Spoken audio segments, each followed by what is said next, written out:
Hello everyone and welcome to another News Coolum video and another plug side chat. Recently someone caught spy shots of what appears to be an electric Ford pickup truck with a fake exhaust on it. And I've heard a lot of rumors and people talking about how they thought this was actually just a Rivian truck and they were testing out using a Ford chassis. But there's absolutely no evidence to that. And the fact that this occurred in Dearborn, Michigan, the fact that, Rivian, their prototypes are already farther along than this. This looks like some sort of a test mule that's being cobbled together mostly to test out a drivetrain, essentially. So I really don't think that there is any way to think this is anything other than a Ford pickup truck, an electric Ford pickup truck. Ford's already announced that they're making investments, and sure, this could have been a publicity stunt, but still, it's an electric vehicle truck that's being converted from an internal combustion platform. And I think it bodes really well for the future. I don't know why there's so much reluctance to accept that traditional automakers are going to transition to electric platforms. I mean, there's absolutely no reason for them not to, as long as it makes sense for them financially, if they have the technology available, the capacity available, the investors are supporting it. There's absolutely no reason to think that they wouldn't. And the thing that I think gets ignored often is that both GM and Ford have built electric vehicle platforms in the past, but they sort of acknowledged their limitations given the battery chemistry that was available at the time, given the motor controller technology that was available at the time. So Ford, they've built a Ranger EV that's seen a lot of fleet duty. They leased it out. A lot of times you'll see them on military bases. Those Ranger EVs, I think they first came out in the late 90s, like 1997 or something like that. They were very effective, though they were limited because, again, the battery technology at the time, I don't even think they had 100 kilowatts of power and, maybe 100 miles of range if you were really gentle with it. Ford has dabbled in electric trucks in the past, and they also worked with a company called Azure Dynamics. When I was researching possibly doing a DIY electric vehicle conversion, Azure Dynamics was one of the motor platforms and controller platforms that I was considering using. And Ford worked with them to build transport trucks.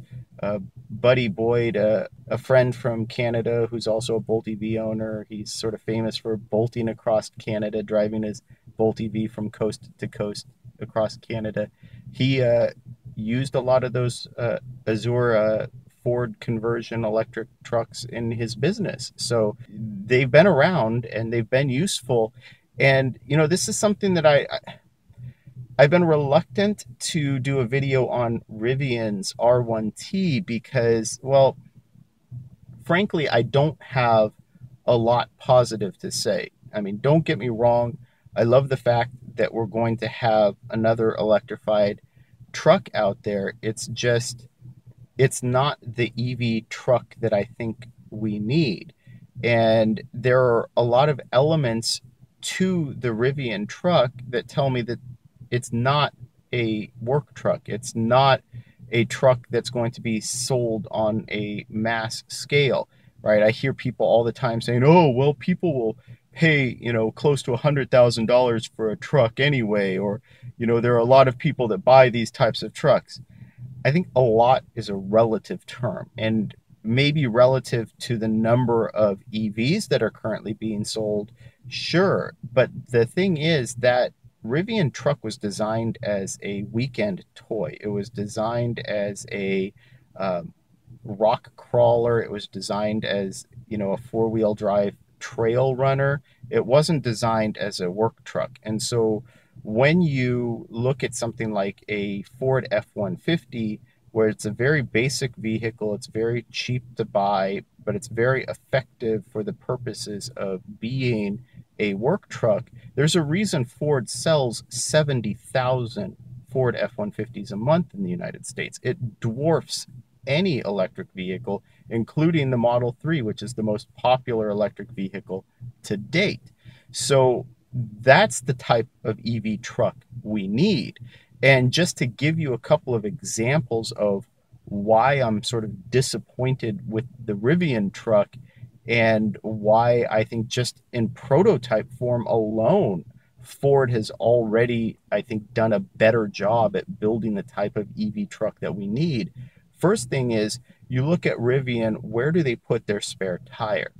They put it under the bed of the truck. Over the battery, it's only accessible through the bed. Imagine if you're hauling concrete, if you're hauling bricks, if you're hauling gravel, if you're hauling lumber, you have a blowout. Where's your tire? You can't get it. The reason they put it in the bed, that's where rock crawler trucks put it. That's where people who are going out goofing off on the weekend put it. They want it there because they want their departure angle to be better, because trucks are inherently worse at going up high, steep grades. So they can't have it underneath the bed where it needs to be accessible if you're going to change a tire while you're doing work. What if you have a gooseneck trailer? What if you have a fifth wheel? You can't access that spare tire. It's not where you need it to be. So it's almost more of a gimmick, or it's aligning more with the purposes of someone who's going to spend $80,000 to $90,000 on a truck and drive it into their office job during the week and then take it out on a 4x4 trail on the weekend. That's it. That's not the kind of truck we need. That's not the kind of truck that sells 70,000 units a month. And then, of course, other things like the portal in the back of the cab where you can access it from the outside. I think that's a cool feature. I think it's something people should look into. I don't know that it, replaces a full crew cab. And I certainly don't agree with the fact that it takes away about 4 to 6 inches of bed space. That is your premium. That is where you need most of your cargo. You don't need that much space inside the cab. Trucks already have so much space inside the cab, you don't know what to do with it all. But your bed, your pickup bed, that's the premium. That's where you need this space. And so there are all sorts of little things, the best way I can put it is the Rivian R1T is the ranch owner's truck. It's not the farmhand's truck, right? It's not the cowboy's truck. It's not the guy out there who's fixing fences and digging ditches and hauling equipment. That's not his truck. His truck, or her truck, is the F-150. It's a very basic 4x4 vehicle that does everything that you need it to do simply and cheaply. All of the gimmicks, all of the things that you see in the R1T, that's for someone who is frankly richer than the average American, wealthier than the average American, and is probably not ever going to actually use that truck for any type of work at all. So I'm really glad to see that Ford is testing out these prototypes.